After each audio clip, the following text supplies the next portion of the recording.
Muy bien. Y como introducción, pues yo creo que todos ya actualmente conocemos lo que es un influencer. Sí. Hemos escuchado ese término constantemente y hace no mucho tiempo se hizo una encuesta en Estados Unidos a la generación Z. La generación Z es del 97 al 2012, entonces ahorita tienen como de 13 años a 28, algunos ya cumplidos, y se les preguntó cuántos de ellos querían ser influencer o les gustaría dedicarse a ello. El 57% de los encuestados dijeron que les gustaría dedicarse a este tipo de cosas, a ser un influencer. Y pues, ¿qué es un influencer?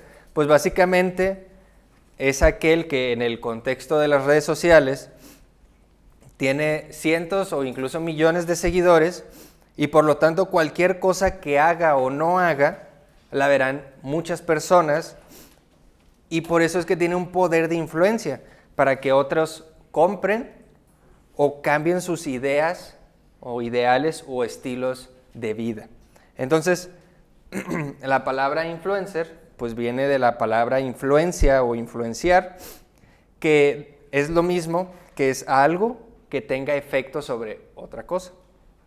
Ahora, digamos que relativamente esta palabra de decirle a alguien es que es influencer, pues tiene poco, pero a lo mejor las personas con más experiencia en la vida, de más edad, pues han usado el término de es una persona de influencia, ¿sí? Es una persona influyente.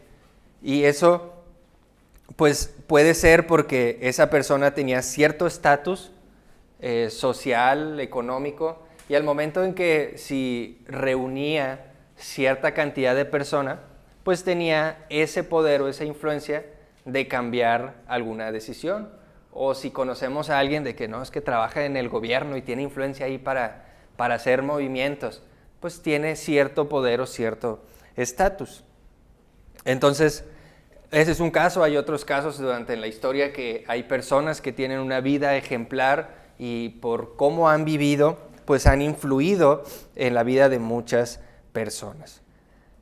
Y pues bueno, ¿qué tiene que ver todo esto? Pues básicamente lo que quiero tratar el día de hoy es que el Señor Jesucristo demanda y espera que sus discípulos o los cristianos sean personas de influencia. ¿Sí?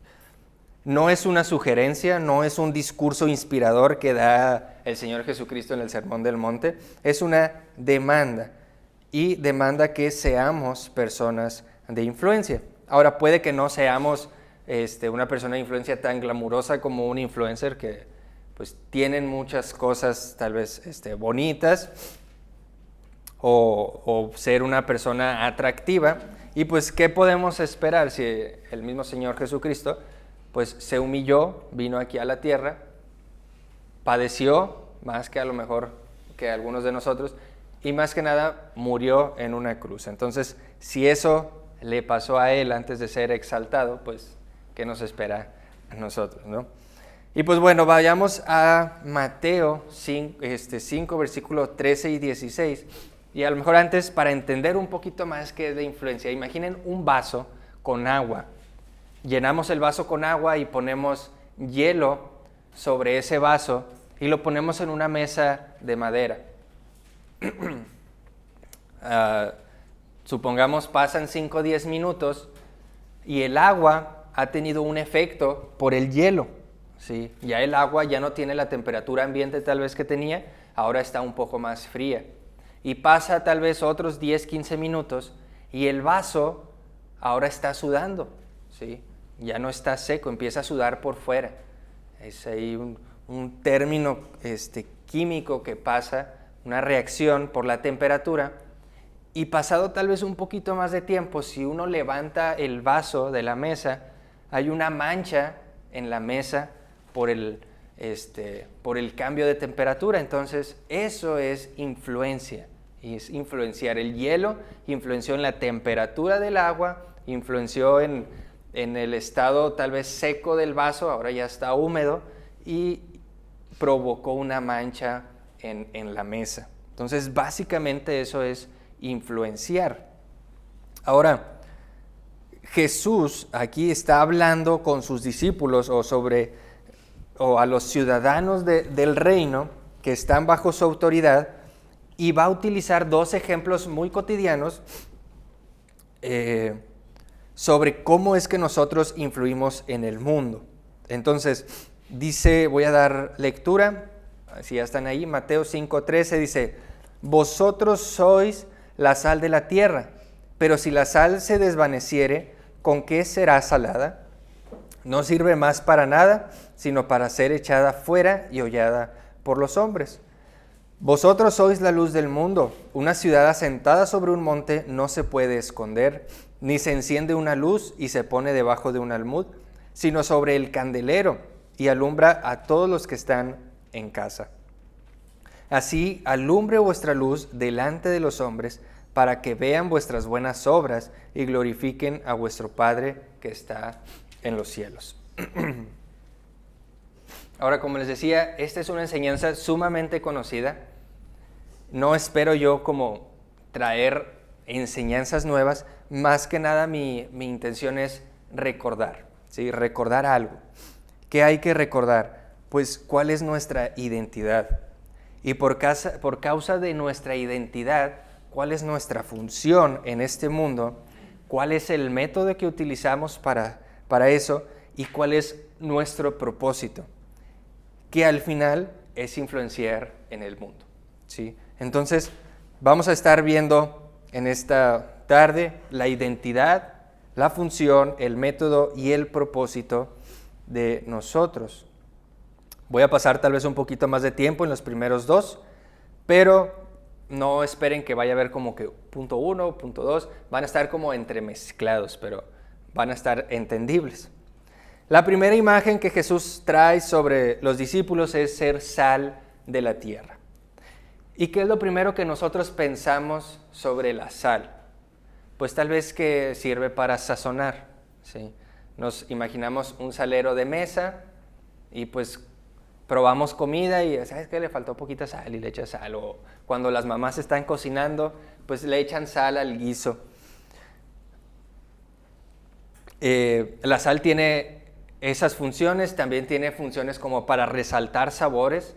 Si algunos vegetales dices, no, échale sal y sabe mejor. O en repostería, cuando algo está demasiado dulce, le echas un poquito de sal y pues hace que eso que era demasiado salado, pues lo compense, ¿no?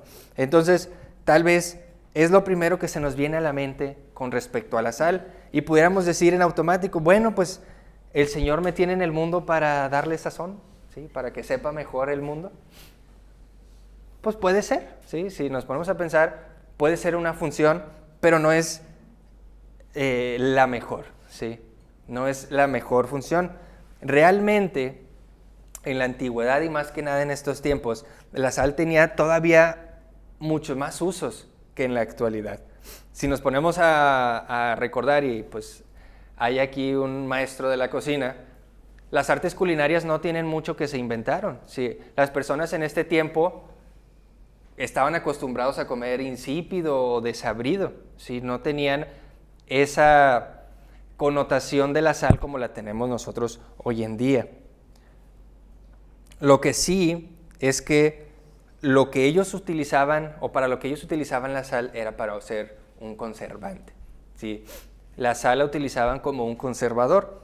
En aquel entonces, pues obviamente no existía el refri, no tenían refrigeración, como nosotros hoy en día sí tenemos. Ellos utilizaban la sal. La sal era un retardante porque la sal absorbía los líquidos de la carne, absorbía pues cualquier cosa que pudiera estar afectando a la carne que hiciera que se acelerara el deterioro de la carne por medio de bacterias u hongos. Y básicamente es lo que hacen los refrigeradores, ¿sí? Alentan la proliferación de hongos y bacterias. Entonces, es importante porque pues, hoy en día los judíos, los que son de la religión judía, siguen usando la sal kosher, y se la siguen poniendo a la limitada cantidad de carnes que pueden consumir, porque si recordamos, los judíos no pueden consumir carne con sangre, ¿sí? Tiene que ser la pura carne, y la sal ayuda a absorber todos estos líquidos. Entonces, imagínense a los judíos de ese momento, incluso a sus discípulos, al estar escuchando que ustedes son la sal del mundo. No solo están escuchando así como nosotros, que tal vez debemos darle sabor al mundo, sino que también en su cabeza está poniendo esto, que ustedes son conservantes, ustedes tienen la labor de preservar al mundo, de evitar que la maldad, que toda la corrupción, toda la depravación que hay se siga extendiendo. ¿Sí? Somos como agentes que previenen la maldad, y eso es parte de ser sal en la tierra. Pero había otro elemento más sobre la sal. La sal se usaba en el contexto de los sacrificios, ¿sí? En Levítico, Dios les da ordenanzas sobre las ofrendas, sobre los sacrificios, y en Levítico 2, creo que es 13 o 16, no vamos a ir ahí, pero dice que las ofrendas que eran, valga la redundancia, ofrecidas, debían de llevar sal. ¿Sí? Esto significaba o tenía para ellos una connotación de incorruptibilidad, de pureza. Entonces, estamos llamados, o al momento que los judíos escuchaban esto, era, a ver, no solo estoy llamado a dar sabor al mundo, no solo estoy llamado a conservar al mundo, a evitar la corrupción en el mundo, sino que también esto representaba a que delante de Dios yo debía de ser consagrado a Dios, ¿sí? Mi vida debía de reflejar una devoción a Dios, ¿sí? Un estado de pureza. Entonces, tenemos esos 3 puntos sobre la sal, y hay un cuarto que a lo mejor no es el más atractivo, pero si ustedes se fijan, al inicio del versículo 13 dice, vosotros sois la sal de la tierra. Ahora, al momento que dice la tierra, cuando dice Jesús esto, no se está refiriendo al planeta Tierra, porque en este entonces todavía no se le llamaba así al planeta Tierra, no tenía ese nombre. Lo que hace Jesús al decir somos la sal de la tierra es que en ese entonces la sal también se utilizaba como un fertilizante. Y al igual que como hemos estado escuchando, la sal tenía muchas propiedades al momento de que retiene el agua, elimina hierbas que a lo mejor no se quieren en los plantíos, también aleja a los insectos y pues sirve como fertilizante. Entonces, al igual vemos que la sal tiene esa importancia de a lo mejor dar un mejor sabor al mundo, de conservarlo, de que no se siga extendiendo la maldad, de mostrar una devoción a Dios, de tener una vida santa, una vida que refleje pureza y a la vez que ayude a florecer, que ayude a sacar cosas nuevas. Y ese es nuestro llamado en la tierra, hermanos, ¿sí? Ese sigue siendo nuestro llamado. Ahora, eso tiene que ver con la sal, pero añade el otro elemento que es la luz. Y de nuevo, nosotros estamos ya en una sociedad tan industrializada que tenemos luz en todas partes. Es imposible andar ya casi sin luz. En el teléfono estamos ahí con la pantalla y de repente nos apagan el foco del cuarto y tenemos el brillo al máximo y no nos damos cuenta. En el carro abres la puerta y se prende un foco, abres el refri y tienes un foco en el refri para ver qué vas a sacar. El celular ya trae lámpara. Entonces, básicamente en todos lados hay luz. Pero en este tiempo era un privilegio tener luz. Y más que pues eran de lámparas, ni siquiera había electricidad. Entonces, el hecho de que Jesús les dice, ustedes son la luz del mundo, pues era algo pues como impresionante. A lo mejor si las personas dicen, eres luz, eres un foco, pues es como que pues algo muy común. En este tiempo no. Y si nos ponemos a pensar ¿qué era lo primero que se le venía a la mente a un judío cuando escuchaba sobre la luz? Pues tal vez lo asociaba con Dios. Voy a leer el Salmo 27:1. Dice: Jehová es mi luz y mi salvación, ¿de quién temeré? Jehová es la fortaleza de mi vida, ¿de quién he de atemorizarme? Nosotros, desde pequeños, asociamos la oscuridad o las tinieblas con temor, ¿sí? Está oscuro, ándale, se te va a aparecer alguien. No, pues ya no voy porque está oscuro, no puedo ver qué hay, ¿sí? Y aquí el salmista dice: ¿de quién he de atemorizarme? Si Jehová es mi luz y mi salvación, ¿sí? Ahora, la Biblia también habla y usa la luz con la siguiente connotación, con la presencia de Dios, ¿sí? La sabiduría y su guianza. Si recordamos el Salmo 119, ahí más adelante, Salmo 119, 105, dice: lámpara es a mis pies tu palabra y lumbrera a mi camino. Y Jesús les dice: ahora ustedes son la luz del mundo.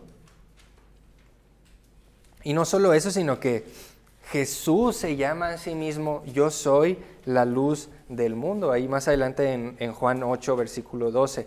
Entonces, pues imagínense, si nosotros, como les decía, tenemos luz en todas partes, prendes un carro de noche y prendes la luz del carro, te alumbra metros y puedes conducir y ver si alguien se te atraviesa, el carro de enfrente, entre otras cosas.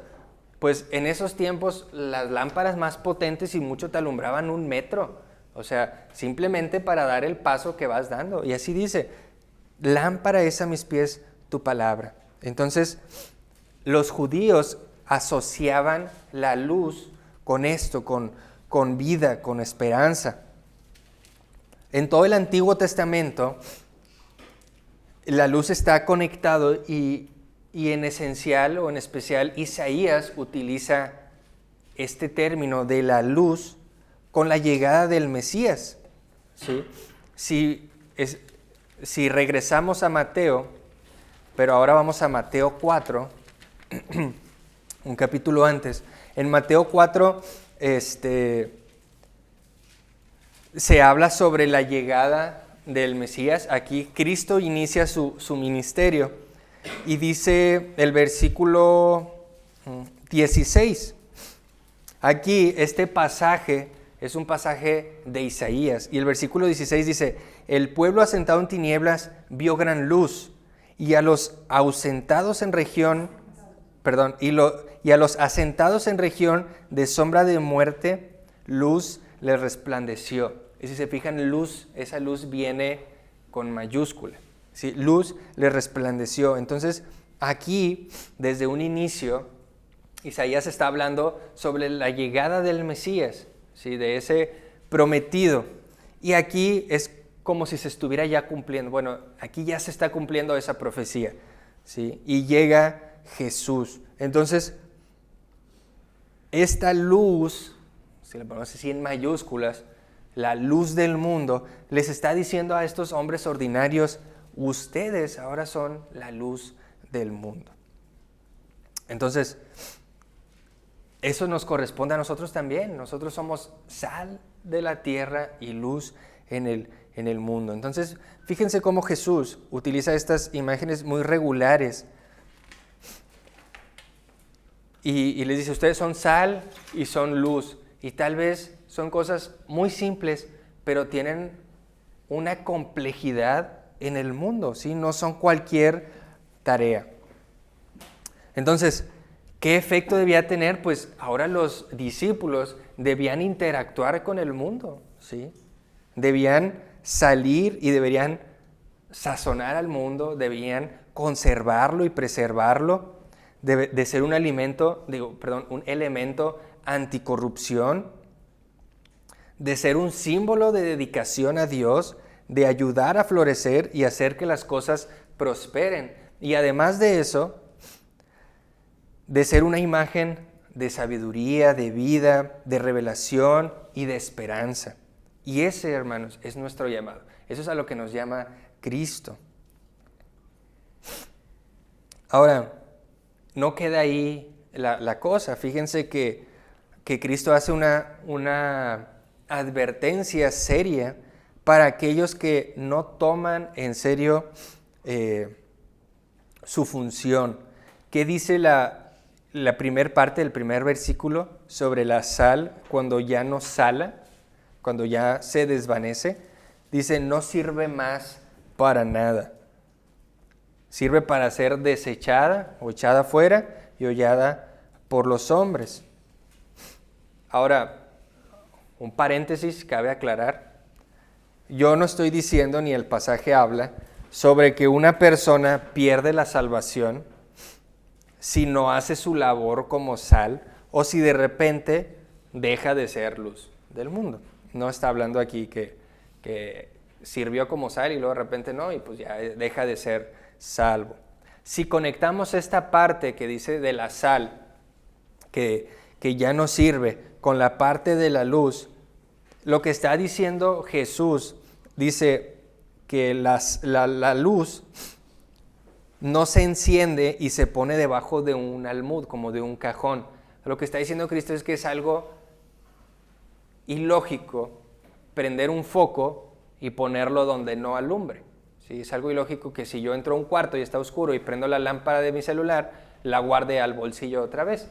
Eso es lo que está diciendo Cristo. Es ilógico ser sal y no salar, y ser luz y no alumbrar.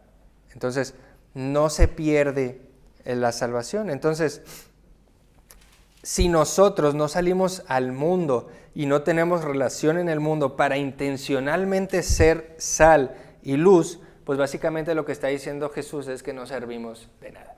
No estamos siendo de uso para el propósito que fuimos hechos, ¿sí? Porque es eso, ser sal y ser luz. Entonces, debemos ser intencionados a salir al mundo, a ser sal y luz. De modo que nosotros mostremos esa revelación al mundo, esa revelación de Dios, de que aquí ha venido, podamos traerle esperanza y vida al mundo. Entonces, ¿qué vamos a hacer? Yo sé que ustedes han oído muchas veces esta enseñanza de ser sal y luz, pero ¿cómo nos vemos a nosotros mismos? ¿Nosotros nos vemos de esa manera? Como esos agentes de conservar al mundo, de darle sabor al mundo, de ser personas que expresen esa devoción a Dios, de hacer que las cosas florezcan, de darle esperanza y vida al mundo, sí, nuestra función es de apuntar, de enfatizar lo malo que hay en el mundo, pero no queda ahí nuestra función, sino nuestra función termina con, oye, eso está mal, pero aún hay esperanza, aún hay vida. Entonces, aquí pudiéramos pasar a la siguiente pregunta, de que pues sí, somos sal y somos luz, ¿y eso cómo se hace? ¿Sí? ¿Cómo se hace el ser sal y luz en el mundo? Y aquí podríamos entrar a la parte del método. ¿Cuál es el método que debemos usar o podemos usar? Y si se fijan en el versículo 16, que dice, así alumbre vuestra luz delante de los hombres para que vean vuestras buenas obras. Entonces, a grandes rasgos es buenas obras, ¿sí? ¿Qué debemos hacer? Buenas obras para que así nosotros iluminemos. Ahora, ¿qué significa eso de buenas acciones, de buenas obras? Bueno, si nos regresamos a Mateo 4, después de que se menciona esta parte de Isaías, de que llegó la luz y que la luz les resplandeció, en el versículo 17, ¿qué es lo primero que hace Cristo? Dice, desde entonces comenzó Jesús a predicar y a decir, arrepentíos porque el reino de los cielos se ha acercado.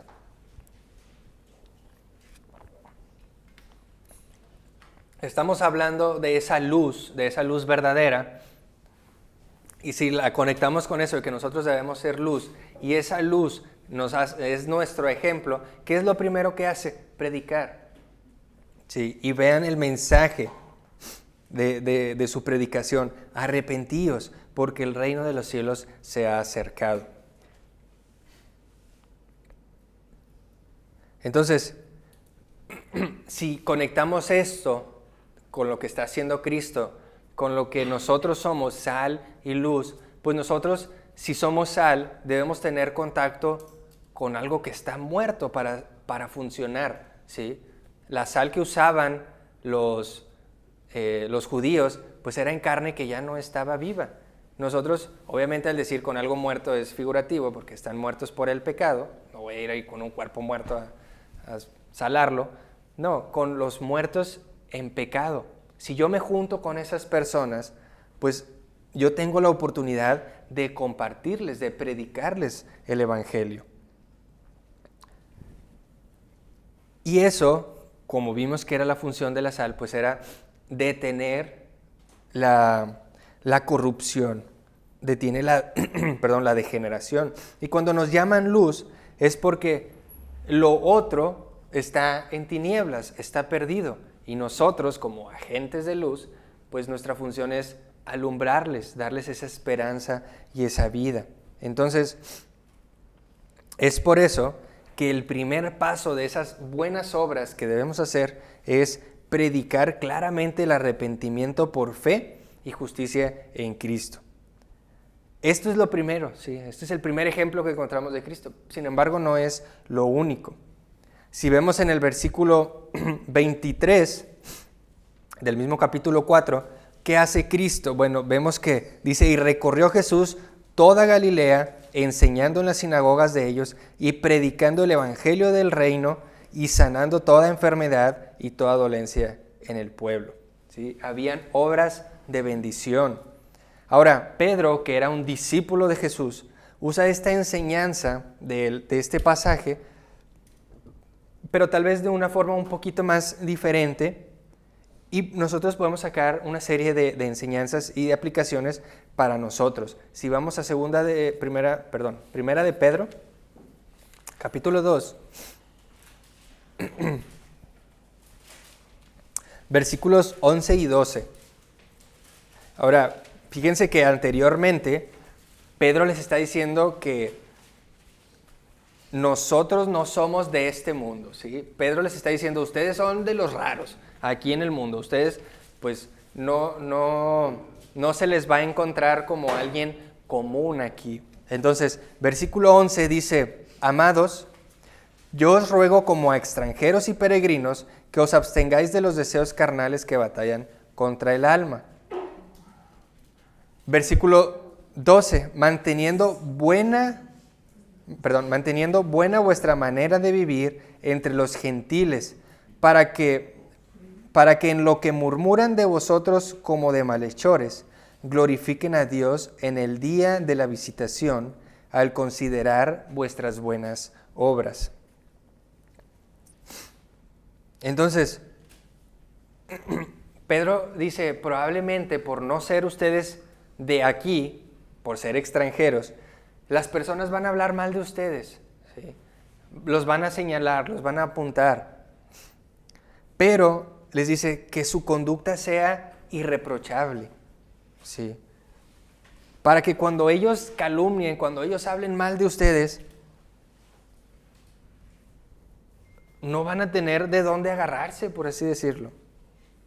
De modo, dice Pedro, que en el día de la visitación, ahora eso tal vez no es pronto, tal vez pueda ser cuando Cristo venga, los gentiles o las personas que estuvieron hablando mal o apuntando a los cristianos digan: válgame, pues sí tenían razón lo que hacían, lo que decían, sí era razón que Cristo era el Salvador. Entonces dice Pedro: lleven una vida incorruptible, sin tacha, para que los que están ahí observando puedan decir: ¿por qué viven así? ¿Qué hay?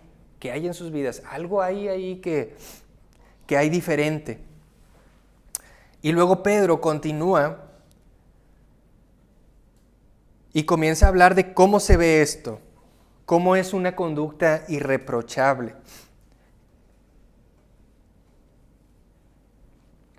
Y uno pudiera pensar al decir, bueno, si yo tengo que ser sal y luz del mundo, pues tengo que evitar la contaminación del mundo y hacer que cosas florezcan, o traer la revelación de Dios al mundo al ser luz.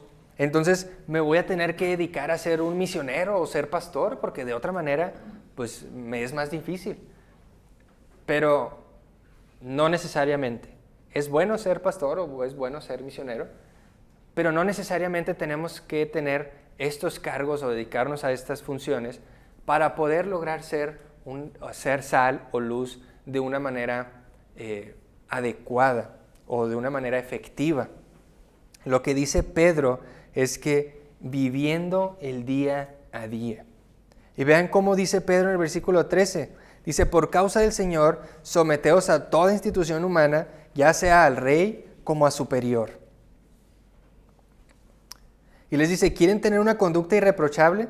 De modo que cuando el Señor venga, el Señor Jesucristo sea glorificado por sus obras, pues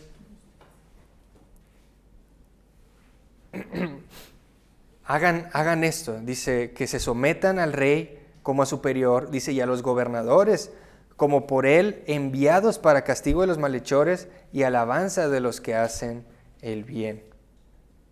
Ahora, en este tiempo, el emperador que estaba era Nerón. Nerón perseguía a los cristianos, y el hecho que Pedro les dijera, sométanse al rey, sométanse a Nerón, no hablen mal del gobierno, porque a final de cuentas Dios por algo lo puso. Y si eso lo traemos a nosotros, ¿cuántas veces no nos quejamos del gobierno? Y sí, tal vez el gobierno no da con bolas, pero al menos nosotros no sufríamos lo que sufrían los judíos. Imagínense ser perseguidos por el mismo gobierno y leer esto, como los cristianos en este momento, decir, sométanse. Pues ¿de qué me estás hablando, Pedro? Pues ¿cómo? Si me está persiguiendo para matarme. Bueno, eso tiene que ver con una conducta irreprochable. Más adelante, versículo 18, está hablando sobre los siervos. Y dice, ¿tú de verdad quieres que los que te vean, los inconversos, digan, definitivamente este tiene algo raro? Vean versículo 18, dice, criados, estad sujetos con todo respeto a vuestros amos, no solamente a los buenos y afables, sino también a los difíciles de soportar.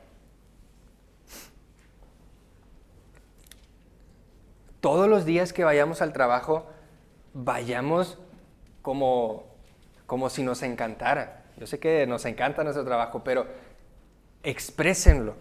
Y esto tiene mucho más peso cuando tenemos un jefe que no nos valora, que tal vez no nos reconoce, que tal vez en forma de abuso laboral lo hace, o sufrimos abuso laboral. Pues no hables mal de ese jefe. Trabaja como si estuvieras trabajando para el Señor. De tal modo que tus compañeros digan, wow, o sea, sí de tiro está loco. ¿Quién sabe qué tiene que su jefe lo hace sufrir y él está con unas ganas tremendas de seguir trabajando, de seguir sacando la chamba adelante? Y eso va a hacer que los mismos inconversos vengan y preguntan, ¿qué tienes? Pues es Cristo. Sí. Y luego, a partir del versículo 20, Pedro comienza a hablar sobre cómo nosotros deberíamos responder al sufrimiento y pone como ejemplo a Cristo. Pero si nos saltamos al capítulo 3, en el capítulo 3, entonces, en el capítulo 3 vemos sobre unos deberes conyugales, tiene que ver con el matrimonio. Y recordemos que hemos estado viendo cómo nosotros debemos tener una conducta diferente al mundo, ¿sí? Puede ser una conducta radical y diferente al mundo. Y eso, o de ese modo, vamos a ver cómo los inconversos en el tiempo de la visitación van a dar gloria a Dios. Y en el capítulo 3 habla sobre el matrimonio, en los primeros 7 versículos, y Pedro dice o habla sobre cómo luce un buen matrimonio. Así que, yo todavía no estoy casado, pero tal vez pronto lo esté. Pero Pedro dice, ustedes quieren ser, o bueno, agarra esta enseñanza de que son sal y luz, ¿quieren ser eso? Pues cuiden su matrimonio, ¿sí? Traten bien su matrimonio, vívanlo bien. Así que cuando tus hijos vean el ejemplo que les das, les estás dando un ejemplo de cómo es un matrimonio a los ojos de Dios. Y no solo a los hijos, sino a los vecinos, ¿sí? Los vecinos de decir, oye, él qué bien cuida a su esposa y su esposa qué bien lo respeta, ¿sí? Porque los dos están viviendo el matrimonio como debe de ser, como es a los ojos de Dios. Entonces, no hay que ser misionero para ser sal y luz en el mundo. Bueno es serlo, pero no es necesario. Simplemente es vivir, en este caso, un matrimonio según el diseño de Dios. Y en ese aspecto vamos en un futuro ser sal y luz en la tierra.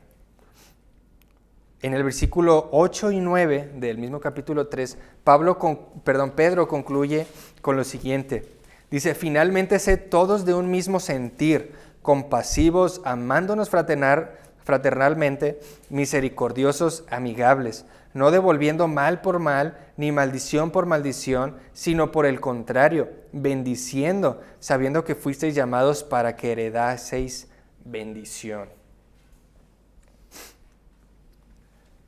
Pedro está diciendo que por causa de lo que hemos obtenido en Cristo, por causa del modelo que ha sido Cristo para nosotros, por causa de la gracia que nosotros hemos recibido en Cristo, lo único que nosotros deberíamos estar dando al mundo es gracia y bendición.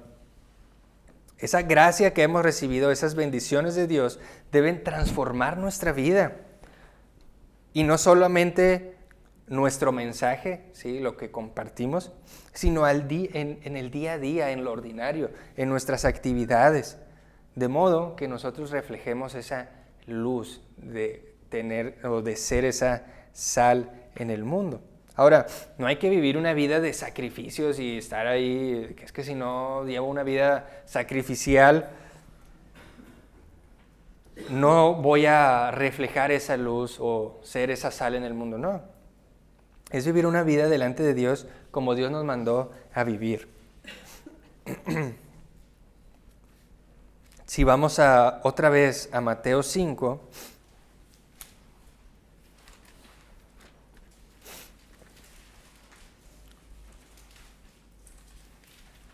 Mateo 5, versículo 19, voy a adelantar tantito,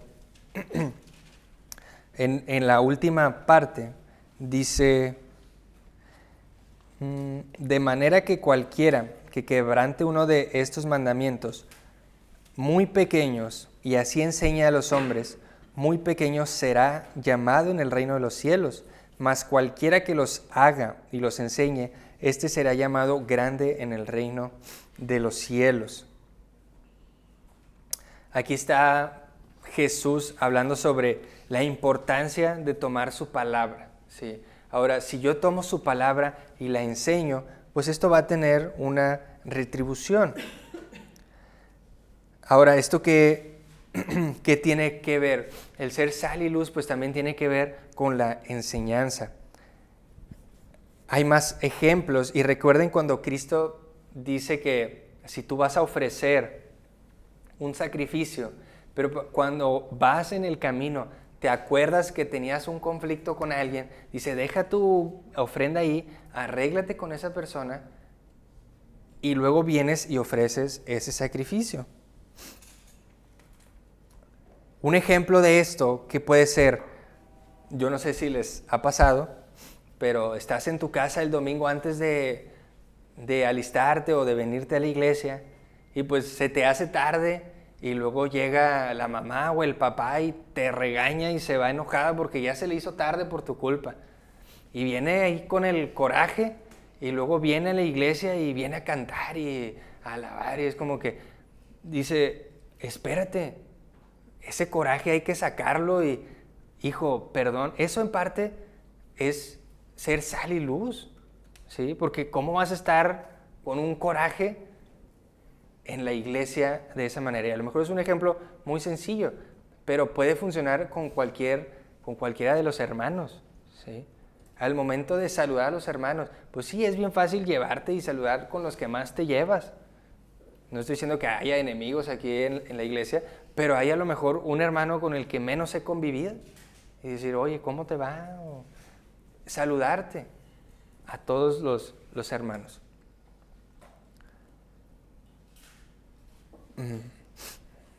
Ahora, algo bien interesante de esto es que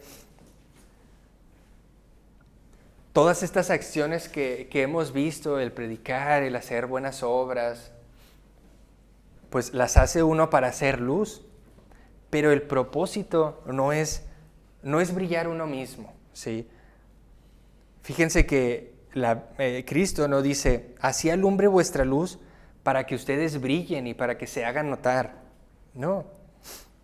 Al igual que Pedro lo dice que nuestras buenas obras los demás lo vean. ¿Para qué? Para que glorifiquen a Dios. Nuestras buenas obras deben llevar a los inconversos a Dios. No deben de poner nuestra mirada en nosotros. Si hacemos eso, pues estamos haciendo algo mal. Entonces, nuestras buenas obras son para que los inconversos sean guiados a Dios y volteen a ver a esa luz verdadera.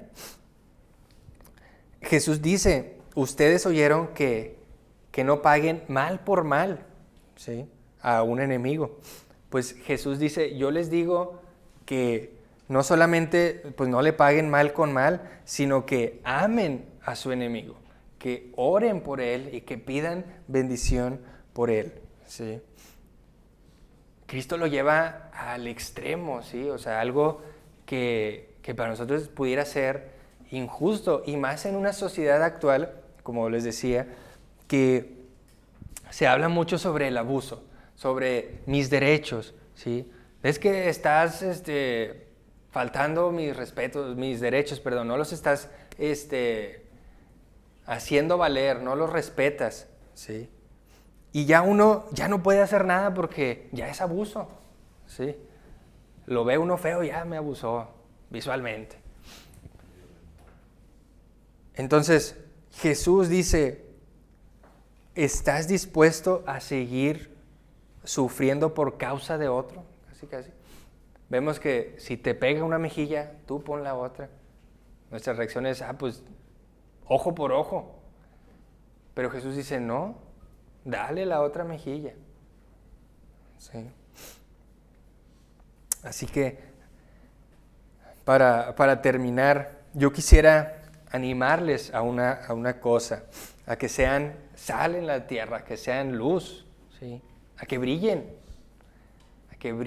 a los demás, para que sean esos inconversos guiados a Cristo, ¿sí?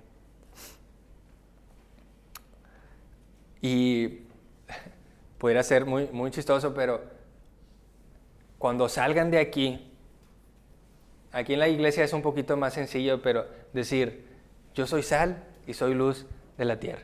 Cuando se suba uno al carro, yo soy sal y yo soy luz, porque de repente se nos atraviesa alguien en el tráfico y, híjole, le decimos algo que tal vez sí es un poco abusiva a esa persona por cómo se nos metió. Pero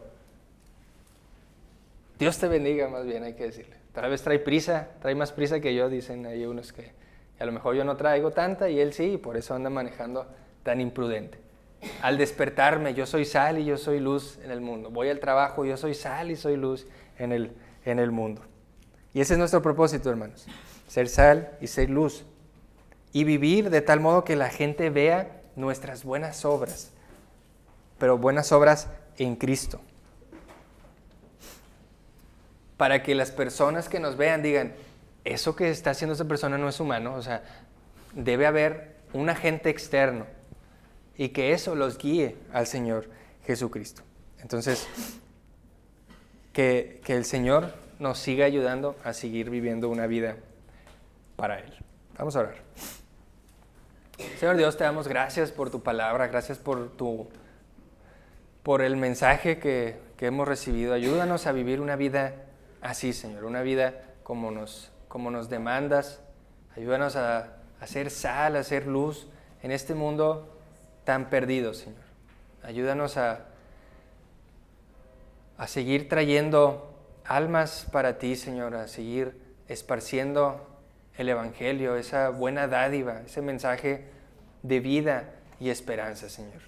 Ayúdanos, porque sabemos que sin ti no podemos hacerlo, Señor. Te damos gracias por este tiempo y te bendecimos, Señor, en el nombre de Cristo Jesús. Amén.